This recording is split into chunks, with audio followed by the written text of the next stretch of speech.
Bonjour à tous et bienvenue sur votre chaîne GameSpot FM. Aujourd'hui, je vous propose un débrief sur la Switch 2, un an après la console ultime ou juste une bonne Switch. Ça y est, la Switch 2 a soufflé sa première bougie. Un an de jeu, un an de retour des joueurs, un an pour voir si Nintendo a vraiment réussi sa transition. Alors, que vaut réellement la Switch 2 un an après sa sortie? Est-ce qu'elle justifie son prix? Est-ce qu'elle mérite de remplacer votre Switch 1? Ou est-ce qu'on est simplement face à une Switch un peu plus puissante? Allez, c'est l'heure du débrief. Ce qui frappe immédiatement, c'est que Nintendo n'a pas cherché à réinventer sa formule. La Switch 2 reste une Switch, et c'est probablement sa meilleure décision, parce que son plus grand atout reste intact, la portabilité. Vous lancez une partie dans votre salon, vous retirez la console du dock, et vous continuez exactement là où vous en étiez, dans le train, dans l'avion, au bureau pendant la pause déjeuner, ou simplement au fond du lit. Aujourd'hui encore, très peu de machines offrent cette liberté avec autant de simplicité. Et après un an, cette promesse fonctionne toujours aussi bien. Là où la Switch 2 marque une vraie évolution, c'est dans la diversité de son catalogue. Pendant longtemps, acheter une console Nintendo signifiait souvent posséder une deuxième machine à côté.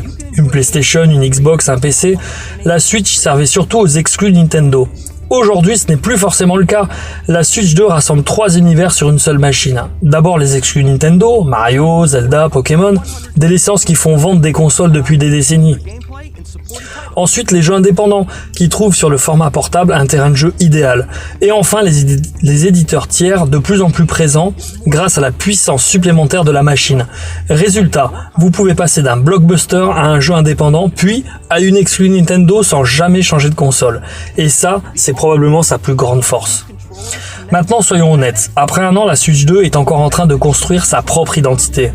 La première Switch a bénéficié de presque une décennie pour bâtir une ludothèque exceptionnelle. Forcément, la comparaison est difficile, mais les bases sont là. Les premières exclus commencent à arriver, les éditeurs tiers s'installent progressivement mais massivement, et le rythme des sorties devient de plus en plus intéressant.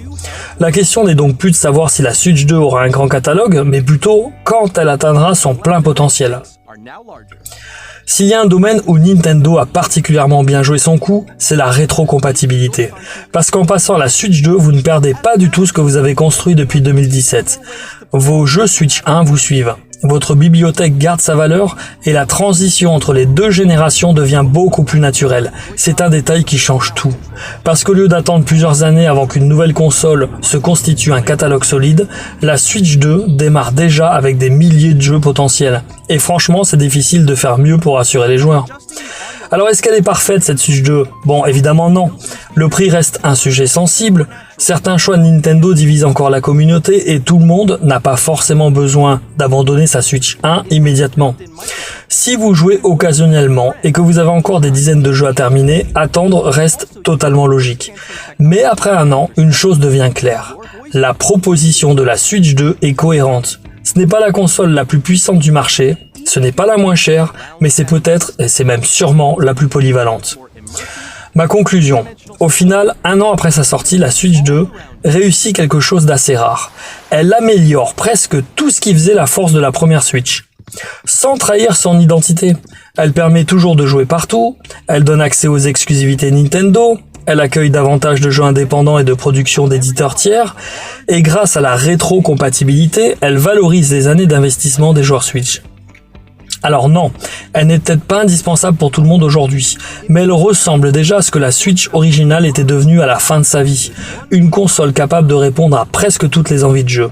Et ça, c'est peut-être le plus beau compliment qu'on puisse le faire. Alors, dites-moi en commentaire, après un an, la Switch 2 est-elle devenue votre console principale? Ou alors, est-ce que vous attendez encore le jeu qui vous fera définitivement craquer? Allez, si ce débrief vous a plu, pensez au like, à l'abonnement et on se retrouve très vite pour une nouvelle vidéo. Salut, salut!